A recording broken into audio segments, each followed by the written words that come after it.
बुरी हार के बाद रामनिवास रावत ने मंत्री पद से इस्तीफा दे दिया था। हालांकि उनका इस्तीफा अब मंजूर हुआ है। सीएम डॉक्टर मोहन यादव की अनुशंसा पर राज्यपाल मंगूभाई पटेल की तरफ से उनका इस्तीफा स्वीकार कर लिया गया है। हालांकि रावत ने उपचुनाव का नतीजा आने के बाद ही इस्तीफा दे दिया था, लेकिन सीएम डॉक्टर मोहन यादव विदेश दौरे पर थे। ऐसे में उनके लौटने के बाद उन्होंने रामनिवास रावत का इस्तीफा अनुशंसा के लिए राज्यपाल के पास भेजा था।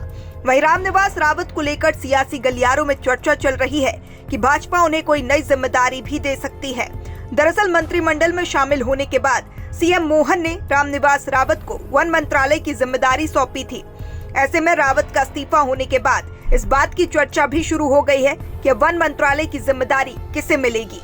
फिलहाल रामनिवास रावत का इस्तीफा होने के बाद वन मंत्रालय की जिम्मेदारी भी नियमों के मुताबिक सीएम डॉक्टर मोहन यादव के पास आ गई है। मध्य प्रदेश के सियासी गलियारों में इस बात की भी चर्चा तेज हो गई थी कि अब वन मंत्रालय की जिम्मेदारी किसे मिलेगी।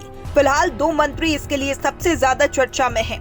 मोहन सरकार में मंत्री नागर सिंह चौहान के पास पहले वन मंत्रालय था। उनसे ही इस मंत्रालय को लेकर रामनिवास रावत को सौंपा गया था, लेकिन रामनिवास रावत के चुनाव हारने के बाद अब नागर सिंह चौहान फिर से वन मंत्रालय चाहते हैं, जबकि पहले ही सरकारों में इसी विभाग की जिम्मेदारी संभाल चुके मंत्री विजय शाह भी यह विभाग चाहते हैं। हालांकि इसके अलावा भी यह जिम्मेदारी किसी और को भी सौंपी जा सकती है। वहीं सियासी गलियारों में इस बात की भी चर्चा तेज है कि रामनिवास रावत को भी भारतीय जनता पार्टी अहम जिम्मेदारी सौंप सकती है। पार्टी उन्हें किसी निगम मंडल का अध्यक्ष बनाकर कैबिनेट मंत्री का दर्जा दे सकती है। हाल ही में उन्होंने सीएम डॉक्टर मोहन यादव समेत बीजेपी के कई सीनियर नेताओं से भी मुलाकात की थी।